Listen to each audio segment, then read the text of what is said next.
voz do Senhor. Os irmãos dizem amém? Amém. Então, abramos o nosso coração e veremos o que Deus é capaz de fazer. Esta noite eu tenho dois desejos. Um é de ser rápido, porque tem muito a fazer em muito pouco tempo. E o outro é o de sempre. É dizer apenas aquilo que a Bíblia diz e nada mais. Quero apenas, mais uma vez, limitar aquilo que está escrito. E quero fazer isso como se fosse, como sempre, a última vez. Eu quero falar à igreja do Senhor como se Jesus fosse voltar agora. E voltando agora, esta seria a última vez que eu falaria à igreja do Senhor. E estou pronto para dizer aos irmãos, como sempre, coisas que vocês poderão até negar. Estou pronto para dizer coisas que vocês podem até não concordar. Estou pronto para dizer coisas que vocês podem entender de uma forma errada. Estou pronto para dizer coisas que podem deixar muitos ou poucos, ou talvez todos irritados, nervosos com a minha pessoa. Estou pronto para dizer coisas que talvez alguns digam que eu não tenho direito nenhum de falar, muito menos em cima do púlpito, quanto mais em qualquer outro lugar. Porém, antes de chegar a qualquer conclusão acerca daquilo que está sendo dito, o que importa não é a minha pessoa, mas aquilo que está sendo dito, da mesma forma que o carteiro não tem responsabilidade sobre a carta se não foi ele quem a escreveu. Então, a responsabilidade não é minha, mas do autor. Todos creem que a Bíblia é a palavra de Deus. A Bíblia é a palavra de Deus e é o único livro que nós lemos na presença do autor e divinamente é que nós podemos entendê-la. E antes de você chegarem a qualquer conclusão, façam primeiro uma única pergunta: é verdade ou não é verdade? Tudo que eu disser aqui pode gerar muitos efeitos, mas antes de concluírem qualquer coisa, se perguntem se é verdade ou se não é verdade. Se for mentira, eu estou em pecado e estou passível de condenação, pois a Bíblia fala que haverá grande condenação sobre os falsos mestres. E a Bíblia diz que não muitos desejam tal missão, a missão de ser mestre, a missão de ter a responsabilidade de ensinar a igreja do Senhor, porque sobre estes virá maior condenação. Porém, uma vez que tudo aquilo que eu disser for verdade, se tudo aquilo que eu disser nesta noite, ou todas as vezes que eu subir aqui, for verdade, então é como se Deus estivesse falando através de mim, e o problema não será mais comigo, mas com Deus e a sua palavra. Antes de concluir qualquer coisa, se pergunte: é verdade ou não é verdade? Se for mentira, o irmão Gilberton está sofrendo um sério perigo, porque ele pode ser condenado juntamente com os falsos profetas. Mas se o irmão Gilberton estiver dizendo é verdade, então a responsabilidade é minha de se adequar a esta verdade se nós queremos ser salvos. Se os irmãos concordam, digam amém. Amém. A Bíblia diz lá em Lucas capítulo 13, do versículo 6 ao 9, que o nosso Deus, na pessoa de Jesus Cristo, ele contou uma parábola. E nesta parábola ele conta a história de que um certo homem decidiu plantar uma figueira em uma vinha. E o mesmo que plantou foi o mesmo que desejou colher os frutos. Mas acontece que, ao chegar para colher, ele percebeu que há muito tempo esta figueira não havia produzido ainda. E ele ordenou que ela fosse extinguida, que ela fosse cortada, ela fosse arrancada, porque a intenção dele é que esta figueira não ocupasse a terra inutilmente, até que alguém intercedeu por esta figueira e pediu ao dono da figueira para cuidar dela por mais um ano. Ele pediu um prazo pela vida desta figueira. E todos concordaram que, se durante este ano que a figueira estivesse sob tratamento, ela não produzisse fruto, ela poderia ser cortada.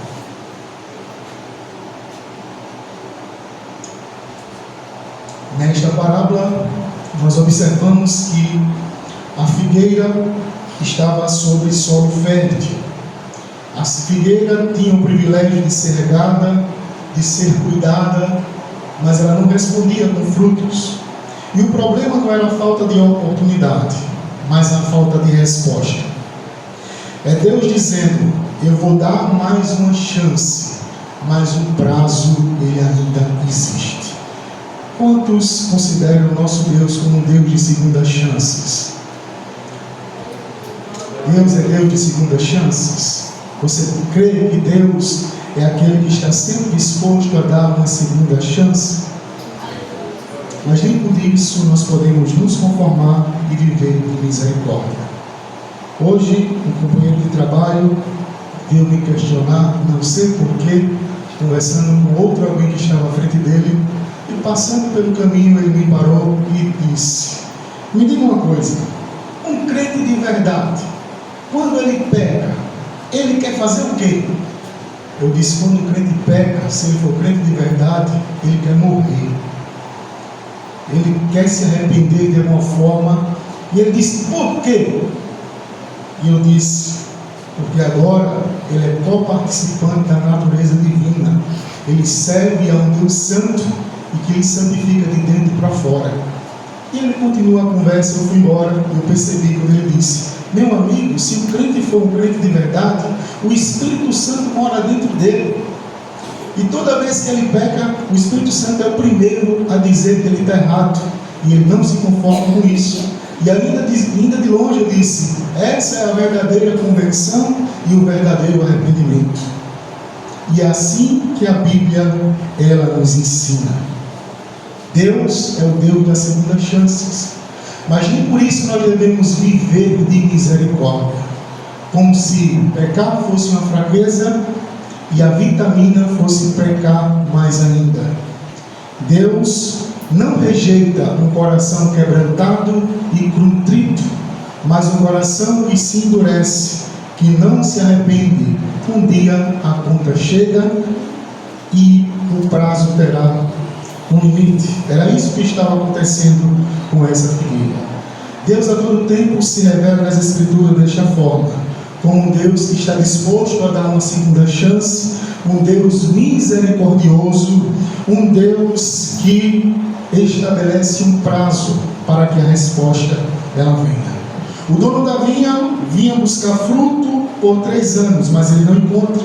O vinhadeiro intercede e diz: deixa eu adubar por mais um ano. E Deus, que é longânimo, ele permite, mas a longanimidade de Deus ela tem um preço. A Bíblia diz que Deus destruiu Sodoma e Gomorra porque a medida se encheu. Encheu-se a medida da taça da ira de Deus. Essa mesma taça está se enchendo, e um dia Deus manifestará a sua ira sobre o mundo mais uma vez. Mas aqueles que se abraçarem à oportunidade receberão a misericórdia do Senhor. A figueira estava na vinha, mas ela não produzia. Ela tinha um ambiente bom, tinha um solo fértil, ela tinha proximidade do seu dono, mas ela não tinha fruto. E o vinhadeiro diz: deixa eu cavar ao redor dela, deixa eu adubar, quem sabe ela não dará fruto. O problema, repito, não é falta de oportunidade, o problema era a falta de resposta. Não adianta estar plantado na vinha se não há a decisão por frutificar. Se estamos plantados na vinha, se estamos sendo alimentados, se estamos recebendo a boa oportunidade que o Senhor nos dá, devemos decidir frutificar. o sol é bom, Deus manda chuva, mas a árvore não pode continuar estéril. Deus está dizendo: mais um ano, depois disso eu corto. E qual a aplicação desta parábola? A misericórdia ela é temporária, mas a justiça ela é definitiva. Uma vez que esta árvore fosse cortada, não haveria mais misericórdia para ela. Por quê? Porque o nosso Deus é um Deus de amor, mas Ele é também um Deus de justiça. Deus ele é longânimo e por isso Ele dá a todos tempo para que se arrependam. Mas o nosso Deus não permite que a sua misericórdia anule a sua justiça. A Bíblia diz que a bondade de Deus tem o objetivo de nos conduzir ao arrependimento, mas rejeitar essa bondade é acumular para si ira no dia do juízo. A Bíblia diz que porque recebemos o coração de Deus, recebemos a natureza de Deus, é comum que nós nos comportemos como esse agricultor, como esse viticultor, e movidos pela misericórdia, estamos sempre dispostos a interceder e pedir a Deus por uma segunda chance a favor de alguém. Nós sempre queremos adubar a figueira, dar mais uma chance. Nós sempre teremos a disposição de nos sacrificar, se possível for, se o resultado for ver frutos na figueira. O apóstolo Paulo disse que estava disposto a gastar e se deixar gastar, porque para ele o viver era Cristo e o morrer era lucro. Muitos até decidiam acompanhar o apóstolo Paulo por algum tempo, mas havia momentos que o apóstolo Paulo estava sozinho. Alguns, amando o presente século, o abandonaram. Quem lá quer levar chicotada junto de Paulo? Quem lá quer ir para a masmorra junto de Paulo? Alguns preferiram ficar em Tessalônica, outros iam para outro lugar, porque servir a Deus não é fácil. Servir a Deus é sempre estar disposto a dar a sua vida em favor de alguém. Os irmãos estão entendendo? A igreja cumpre esse papel, o papel do viticultor, de interceder pela misericórdia de Deus. Mas quando não há resposta, o próprio Deus é quem aplica a justiça. Nosso Deus, Ele deseja que nós nos prontifiquemos a frutificar. Deus, Ele deseja colher frutos daquilo que Ele mesmo plantou. E Deus não tolera a negligência por muito tempo. Chegamos a um ponto na igreja do Senhor em que ninguém mais é disciplinado por negligência ou por falta de compromisso. Lamentavelmente, podemos dizer que isso não precisa mais ser necessário, porque quem exclui o negligente é o próprio Deus. Por quê? Porque a misericórdia de Deus não anula a sua justiça. Em 2 Pedro, capítulo 3 e 15, a Bíblia diz que devemos considerar a longanimidade, o longo ânimo que o nosso Senhor tem de nos tolerar. Considere a longanimidade do Senhor como oportunidade de salvação. Sim, nosso Deus é longânimo. Lá em Romanos capítulo 2, versículo 4, a Bíblia diz: ou será que você despreza a riqueza da bondade de Deus, da tolerância e paciência de Deus, ignorando que a bondade de Deus é que leva você ao arrependimento? Mas por ser teimoso e ter um coração impertinente, você acumula contra si mesmo ira para o dia da ira, da revelação do justo juízo de Deus. Embora a igreja tenha aprendido a misericórdia, Deus aplicará a justiça. E no dia da aplicação da justiça, não há mais nada que a igreja possa fazer. A igreja sempre estará disposta a servir, a se doar, a dar a sua vida, a interceder, E ela faria isso até depois do arrebatamento, se isso fosse possível.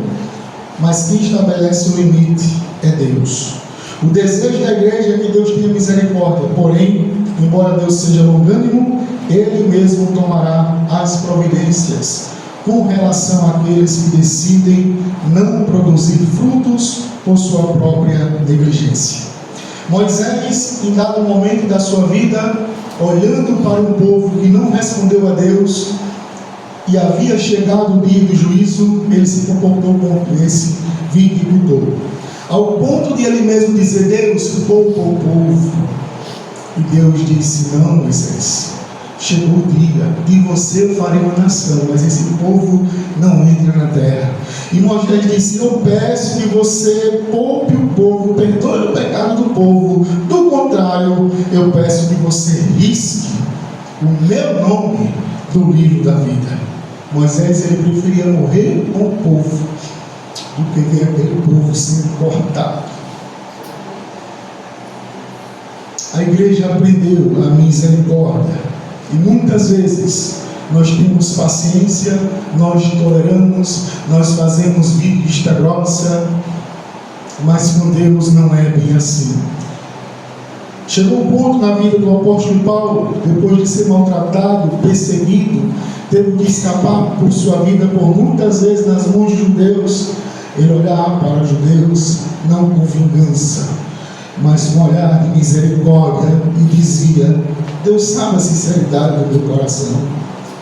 Se eu pudesse, se isso estivesse no meu poder, no meu controle, é Deus quem decide quem vai ser salvo ou não.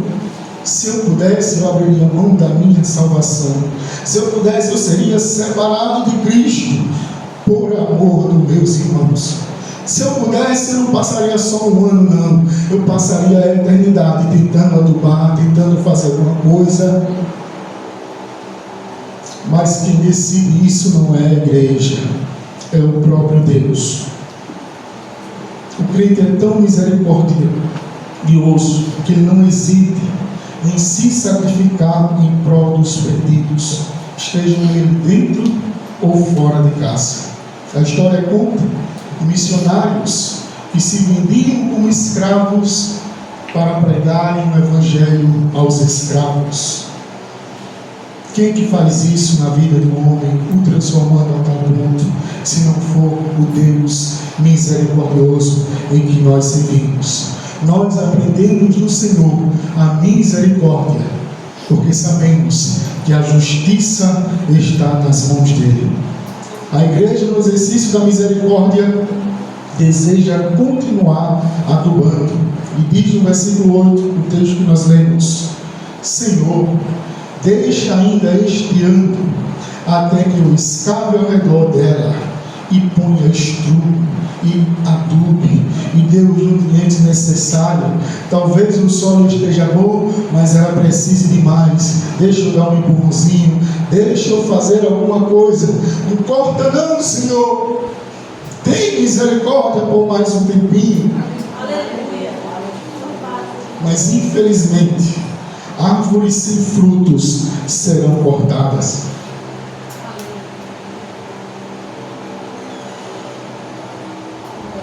Não basta não dar fruto mau.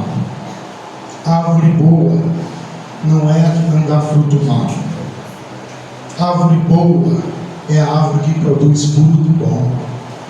Nós não fomos plantados apenas para bater no peito e dizer: eu não sou mais quem eu era. Eu estou plantado na casa do Senhor. Eu não bebo, eu não fumo, eu não roubo, eu não escuto certo tipo de música, eu não visto certo tipo de roupa. Olha só, eu sou até crente. Será que é suficiente não fazer o mal? Ou Deus deseja colher ainda muito mais frutos? Alguém certa vez disse que o maior inimigo do cristianismo não é o ateísmo, mas o falso cristianismo. Quem está dentro, mas não produz fruto? Quem está dentro, mas não produz vida? A Bíblia diz lá em Apocalipse 3 que o morto, ele é vomitado. Você possui um corpo físico e sabe que fisicamente é impossível vomitar aquilo que não está dentro. Mas Jesus, certa vez, expressou à sua igreja desta maneira, que o desejo dele era vomitar aquilo que estava ofendendo, aquilo que estava fazendo mal. A estagnação espiritual, ela é tão grave quanto o pecado aberto. Não fazer nada é tão grave quanto não fazer o mal. Não é porque a igreja não aplica disciplina contra a negligência que Deus está de olhos fechados e que Deus está aprovando tudo. Na verdade, a igreja não precisa aplicar a justiça em caso de infertilidade, porque não daria tempo. Deus ele resolve o problema primeiro. E a igreja continua com esse coração intercessor para que Deus tenha misericórdia. Porque para uma árvore ser condenada não precisa produzir veneno. Ocupar o solo inutilmente já é o suficiente para tal. Aquela árvore não estava produzindo veneno, ela estava apenas ocupando a terra inutilmente. Olhamos para outras palavras de Jesus em Mateus capítulo 7, onde ele fala acerca da árvore boa e fala acerca da árvore má. E ele diz no versículo 17: assim toda árvore boa produz bons frutos, porém a árvore má produz frutos maus. Se ficasse até aí, ficaria fácil, porque só o fato de eu não produzir fruto mau já me diria que eu não sou uma árvore má. A árvore boa não pode produzir frutos maus, e a árvore má não pode produzir frutos bons. Cada um produz conforme a sua natureza. Mas a Bíblia diz no versículo 19: toda árvore que não produz bom fruto é cortada e é jogada no fogo. Qual árvore é cortada e jogada no fogo? Aquela que produz fruto mau? Toda árvore que não produz bom fruto é cortada e é jogada no fogo. O texto poderia dizer que a árvore que produz fruto mau é que será lançada no fogo, porém não adianta não produzir mau fruto se não estiver disposto a produzir fruto bom. Continua sendo árvore má, porque a árvore boa não é a que não produz. A árvore boa é a que produz fruto bom. A árvore boa não é a que não produz fruto mau. A árvore boa não é a que não produz nada. A árvore boa é a que produz fruto bom. A árvore boa é aquela que pode apresentar a Deus bons frutos. O resultado de viver uma vida infrutífera é ser cortado por Deus. E quando esse dia chegar, não adianta você dizer que não serve mais ao Senhor por causa de A, por causa de B, por causa de fulano, por causa de cicrano, por causa de beltrano. Ah, se fosse assim, quantas pessoas sairiam da igreja por causa de mim? E até quando eu estaria na igreja por causa de alguém? Nós não estamos na casa do Senhor por causa de fulano, por causa de cicrano, nem por causa de beltrano. Nós estamos aqui por causa de Jesus. E nós estaremos aqui até o fim por causa de Jesus, apesar de fulano, apesar de cicrano, apesar de beltrano. E é exatamente por causa destes que nós estaremos aqui até o fim. Quão bom seria que no momento que aceitamos a Cristo fôssemos arrebatados imediatamente. Mas Deus não decidiu assim. Deus decidiu nos plantar no lugar certo, nos alimentar com a sua palavra. Ele quer nos ver crescer, e no momento que fomos exprimidos, possamos frutificar com o bem que recebemos do Senhor. Esse é o plano de Deus para a nossa vida. Jesus diz lá em João capítulo 15, versículo 1 e 2: Eu sou a videira verdadeira e o meu Pai é o lavrador. Todo ramo que está em mim e não der fruto, Ele corta. Ele disciplina. Ele faz alguma coisa, Ele não aceita. E todo que dá fruto Ele limpa, para que produza mais fruto ainda. Se alguém não permanecer em mim, será lançado fora, à semelhança do ramo, e secará. E o apanham e o lançam no fogo e o queima. Uma das formas de permanecer é frutificando, porque se não frutificar, é cortado. Quantos desejam frutificar ainda mais? Aleluia, aleluia. Conforme frutificamos, agradamos a Deus, enchemos o seu coração de alegria, e certamente nós continuaremos no lugar que nós fomos plantados. Viver de forma rasa faz mais mal do que bem, porque o maior inimigo do cristianismo não é o anticristianismo, é o falso cristianismo. O maior inimigo do cristianismo não é aqueles que vêm derrubar a nossa casa, nos expulsar da igreja, nos proibirem de pregar. Não, esse não é o maior inimigo dos crentes. O maior inimigo dos crentes é aquele missionário que Deus deseja usar para salvar aqueles que às vezes dividem a cama conosco, mas que nem estão fazendo nada. O maior inimigo do cristianismo é aquele missionário que Deus deseja usar para salvar os seus próprios filhos, mas ao olharem para os seus pais, eles não veem nenhum exemplo. Só se vomita quem está dentro do corpo. Seria melhor nunca fazer parte do corpo do que fazer parte do corpo e decidir viver sem propósito nenhum. Se queremos fazer parte do corpo, se queremos estar plantados, se queremos estar em Cristo, devemos frutificar. É Deus que vomita aquele que decidiu viver um evangelho raso e sem intensidade. Está escrito em Apocalipse capítulo 3, versículo 15. É Deus dizendo à sua igreja, não ao mundo, mas à sua igreja: conheça as obras que você realiza, que você não é nem frio nem quente. Quem dera você fosse frio ou quente. Deus deseja que a sua igreja ou seja fria ou seja crente.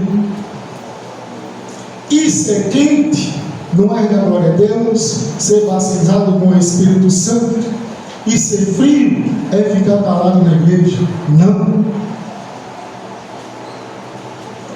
Não é que ser quente é ser crente verdadeiro e ser frio é ser mundano. Não. Porque Jesus nem deseja que nós sejamos mundanos. Deus não deseja que nós ofereçamos a Ele um culto sem alegria. Não. O texto diz: quem me dera você fosse uma coisa ou outra. Ser frio não é algo ruim, assim como ser quente não é algo ruim. Porque o desejo de Deus é que sejamos ou uma coisa ou outra, ou frio ou quente. O que é que o quente tem em comum com o frio? Que Deus deseja ambas as coisas para nós. O quente está sendo intenso e útil, assim como também o frio está sendo intenso e útil, diferente do morno, que não é intenso e por isso é inútil. Ser frio é ter a capacidade de matar a sede de alguém. Ser quente é ter a capacidade de aliviar a dor de alguém. Ser morno é não ter a capacidade de fazer nada, nem para matar a sede, nem para aliviar a dor. E Jesus disse: a sua igreja é porque você está vivendo sem nenhuma intensidade, de maneira rasa, que o meu desejo é vomitar você como alguém que acabou de beber uma água morna. Os irmãos estão entendendo? É Deus quem vomita aqueles que decidiram viver um evangelho raso e sem intensidade. Não é porque somos crentes que está tudo bem. Deus deseja sempre mais de mim e de você.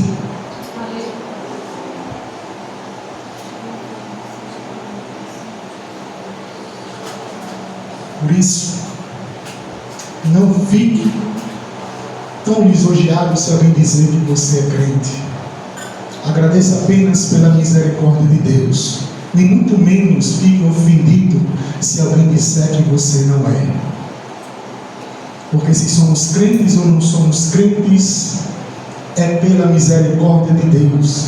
E isso ainda não significa nada.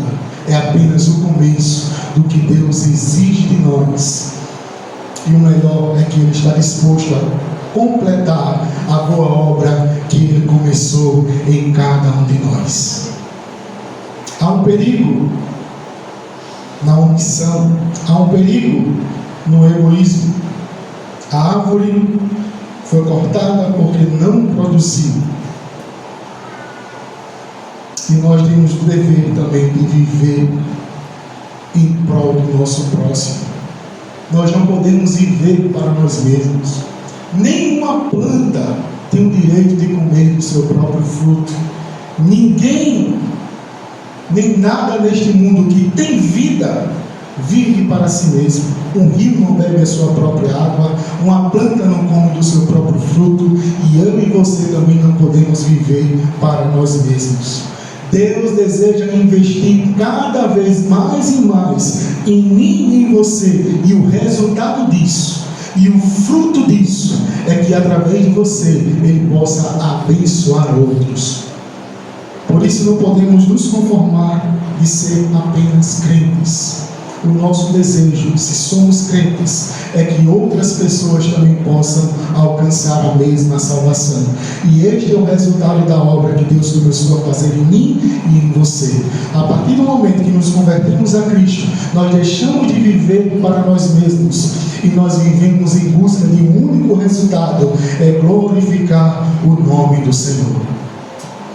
A Bíblia fala de um certo rico e Lázaro. Um foi salvo e o outro foi condenado. O rico foi condenado, e o testemunho que ele deixa para nós nas Escrituras não é de que ofendia a Lázaro, não é de que maltratava a Lázaro, não é de que perseguia Lázaro, não é que fazia o mal a Lázaro, mas a condenação dele foi viver para si mesmo, enquanto que Lázaro estaria disposto a servir até na outra vida, se fosse possível. E o rico, reconhecendo isso, queria um pouco mais. Deixa que Lázaro me sirva pelo menos uma única vez, como se todos fossem nossos escravos e nós não tivéssemos responsabilidade nenhuma nesse mundo. A Bíblia diz que o pecado de Sodoma e Gomorra não foi apenas abominações diante do Senhor, mas a Bíblia declara que o seu pecado foi além disso. Foi o egoísmo e a negação do caráter de Deus, que é doador por excelência. Os cidadãos de Sodoma e Gomorra, eles apenas viviam para si mesmos. Os servos de Deus, escolhidos por Deus, cheios do Espírito Santo de Deus, como participante da natureza divina, frutificarão naturalmente, derramarão bênçãos sobre a vida dos outros naturalmente, e no dia do juízo nem sequer terão consciência de que fizeram isso. A Bíblia diz que no último dia Deus fará separação entre bodes e ovelhas. A uns ele dirá: afaste-vos de mim, malditos, para o fogo eterno preparado para o diabo e os seus anjos. E os condenados dirão: mas quando foi que eu fiz isso? Quando foi que eu fiz tão mal assim? E Deus dirá: não tem nada a ver com o que você faz, mas o que você deixou de fazer. Eu tive fome e você não me deu de comer, eu tive sede e você não me deu de beber, eu fui forasteiro e você não me hospedou, eu tive nu e você não me vestiu. Quando foi que nós fizemos isso? A vida inteira. Mas aqueles que receberam a nova natureza do Senhor farão a mesma pergunta ao Senhor: quando foi que nós fizemos isso? E Deus dirá: quando você fez a um dos meus pequeninos, você fez também a mim. Não somos aquilo que dizemos, somos aquilo que nós fazemos. Por isso muitos, não poucos, muitos dirão: Senhor, Senhor, eu sou teu servo. Senhor, eu sou teu servo. Em teu nome eu fiz tanta coisa. Aí Jesus dirá: exatamente, você fez em meu nome, para você mesmo. O meu nome tem poder para curar, para libertar, para operar maravilhas. E você fez tudo isso para você. E o pior, você usou o meu nome para isso. Nunca te conheci. Não é salvo aquele que diz, mas é salvo aquele que faz. É salvo aquele que, no desenvolvimento da sua salvação, recebe de Deus o desejo e o poder de fazer a sua vontade. Salvo não é aquele que diz: Senhor, Senhor, em teu nome eu vou fazer tudo isso. Para quem você está fazendo? O seu desejo é fazer a vontade de Deus? Se sim, foi Deus que te deu esse desejo. E o mesmo Deus que te deu o desejo é o Deus que dará a você também poder para realizar. A vontade de Deus é que o homem tenha o mesmo sentimento que teve em Cristo Jesus. Não de se poupar, mas de se doar, de se entregar, de abrir mão de si. Jesus abriu mão da sua glória.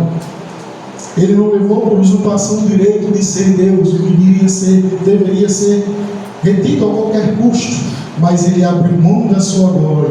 Ele se humilhou até a morte, e morte de cruz. E nós devemos também ter o mesmo sentimento que houve em Cristo Jesus. Quando Jesus era questionado, ele dizia: ei, deixa eu te explicar aqui. Por acaso, o grão de trigo, ele consegue produzir vida sem antes morrer? É impossível que haja vida se não estivermos dispostos a morrer. Nós servimos a Cristo, e quando servimos ao próximo, nós estamos servindo a Cristo. E quem ama apenas a si mesmo não pode servir a Cristo.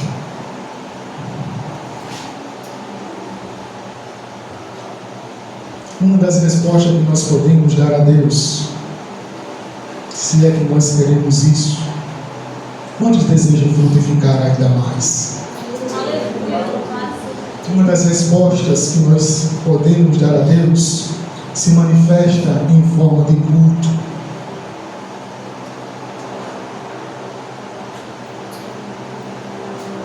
A nossa disposição de cultuar a Deus revela exatamente quem nós somos, se somos servos de Deus ou não.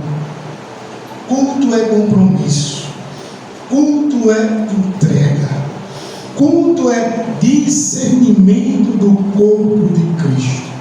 Só cultua quem tem compromisso, só cultua quem está disposto a entregar, só te cultua quem sabe que faz parte do corpo. E no corpo de Cristo não existem membros fantasmas. Não adianta você sair do corpo e dizer: eu sou crente, Deus sabe do meu coração, onde eu estiver, Deus estará também. Existe algo na medicina chamado membro fantasma. É que quando o membro é amputado, a sensação do corpo é que aquele membro ainda está lá. Os irmãos entenderam o que é um membro fantasma? Existem pessoas que tiveram a perna amputada, e se você sentar perto dela, na posição que estaria sentado na perna dela, se ela estivesse lá, ela não suporta, ela fica agoniada, ela quer se levantar, e você não entende por quê. Alguém está do seu lado e não tem mais braço, mas se você passar com a mão muito rápido acima de seria o braço dela, ela puxa, porque para o corpo, aquele membro ainda está lá, e os médicos dizem: você tem um membro fantasma. Mas no corpo de Cristo não existem membros fantasmas, e cada membro, ele exerce a sua função no corpo. Ele é importante para o corpo. Se ele sofrer, o corpo sofre também, e ele tem uma utilidade no corpo. Não adianta pertencer ao corpo se não estiver disposto a servir, se não tiver compromisso com o corpo, se não estiver disposto a se entregar pelo corpo. Quantos entendem que a igreja é o corpo de Cristo aqui na terra? Devemos ter compromisso com o corpo. Se tivermos, nós iremos cultuar em obediência ao Senhor, respondendo a Deus, ao seu chamado, por tudo que Ele fez por nós. Ele nos plantou no melhor lugar e Ele deseja nos alimentar para que no tempo certo Ele venha a colher dos frutos. Quem pode cultuar e não cultua está rejeitando o próprio Senhor. Mas ainda há uma esperança, porque a misericórdia de Deus ainda está estendida. E a prova disso é que nós estamos ouvindo esta mensagem esta noite. A Bíblia diz, em Apocalipse capítulo 3, que Jesus olhou para a sua igreja e encontrou 3 tipos de pessoas lá. Uns que tinham a aparência de que estavam vivas, mas que estavam mortas. Outras que estavam para morrer e outras que poderiam fortalecer aqueles que ainda não morreram. E eu quero dizer com toda a ousadia do Espírito Santo, é porque ainda tem alguém de pé intercedendo por mim e por você, que há esperança para nós. O Espírito Santo está dizendo para mim e para você: não está perdido, ainda tem alguém adubando. Você ainda tem um prazo para se arrepender e se entregar de maneira devida ao meu Rei, em nome de Jesus. Diagnóstico de esterilidade não é sentença. Você pode não ter produzido até hoje, mas Deus ainda está nos dando uma segunda chance. Diagnóstico não é sentença, e Deus ele pode nos transformar. Deus ele ainda pode ressuscitar. Ele pode transformar aqueles que estão para morrer, e Ele pode ressuscitar aqueles que já morreram, estão apenas com a aparência de que estão vivos. Deixar de cultuar quando se pode não é algo leve aos olhos de Deus. Você pode até deixar de cultuar se você não puder, porém quando você pode, não faz, o próprio Deus é quem toma as medidas necessárias. O pastor fica aqui orando, a dirigente do conjunto fica perguntando: cadê aquele irmão, cadê aquela irmã, cadê aquele jovem? Vamos na casa dele, vamos ver o que aconteceu, vamos conversar com ele, vamos ver se ele prega o evangelho para ele, aceita Jesus de novo, se for possível. Mas Deus ele espera apenas uma resposta: fruto. Lá em Números capítulo 9, a Bíblia conta que havia um sacrifício que Deus esperava do seu povo, e havia algumas regras relacionadas à pureza. Aquele que tivesse impuro não podia sacrificar. Todo mundo sabia dessa lei, mas alguém estava tão ansioso para cultuar a Deus, que chegou a Moisés e disse: Moisés, eu estou até impuro, mas não é culpa minha, eu cheguei de viagem agora, eu sei que a lei disse que eu não posso cultuar, mas vê se tu faz alguma coisa. Ô irmão, quantos crentes a esta hora ouviram uma mensagem pela internet e tudo que eles queriam é que no seu local tivesse uma igreja. Eles ligam para o pastor, eles descobrem o seu canal, eles mandam mensagem, ele diz: pastor, eu amo ao Senhor, meu sonho era cultuar a Deus em uma igreja, não ficar apenas assistindo o Senhor por uma tela. O que é que eu faço? E o pastor entende que ali é um cristão genuíno e diz: talvez seja a hora de você mesmo iniciar uma igreja. Porque o desejo de todo cristão é permanecer unido e adorando ao Senhor. Todo cristão saudável não sossega antes que entregue ao Senhor o seu genuíno culto. E alguém chegou diante de Moisés e disse: eu sei que eu estou impuro, mas o sacrifício não é para a purificação. Faz alguma coisa. Deus responde a Moisés: se um homem estiver puro, se o homem estiver impuro por estar de viagem, esse deve sacrificar. Deus estabeleceu a lei e agora ele abre uma exceção, porque a Bíblia diz que Deus não rejeita um coração quebrantado e contrito. Porém, se um homem estiver puro, ele não estiver de viagem, e mesmo assim ele deixar de celebrar a Páscoa, ofertar o seu sacrifício, esse será eliminado do seu povo, porque não apresentou a oferta do Senhor no tempo determinado. Tal homem levará sobre si o seu pecado. Você percebe que a negligência não é algo grave? Você percebe que o crente pode mentir para o seu irmão, pode mentir para o pastor, mas Deus está vendo se ele pode cultuar ou não, e se ele deseja ou não. Aqueles que podem e não querem, não sairão da igreja por causa de A ou por causa de B, mas é porque o dia da justiça chegou na sua vida. Culto é compromisso, culto é encontro, culto é serviço, culto é lugar de entrega, de renúncia, de quebrantamento, de sacrifício. Não cultuar é não discernir o corpo de Cristo. E porque alguns não cultuam, a Bíblia diz que há entre nós fracos, doentes e outros que dormem. A Bíblia diz que Paulo reunia a igreja para a celebração de uma ceia como essa. E os irmãos estavam ali, cada um por si. Cada um que dizia: eu estou aqui por causa de Jesus. E parecia que nem tinham comida em casa. Aqueles que mais tinham, mais comiam. E aqueles que menos tinham, ficavam somente olhando. Aí o apóstolo Paulo disse: vocês não estão discernindo o corpo de Cristo. Vocês estão aqui apenas por mais um pedaço de pão. E por causa disso, tinha crente morrendo e tinha crente doente, literalmente.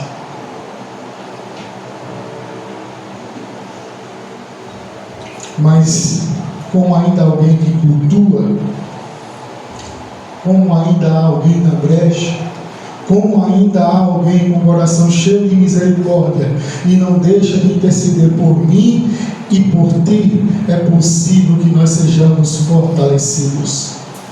E a ordem é: fique vigiando e fortaleça o restante que está para morrer.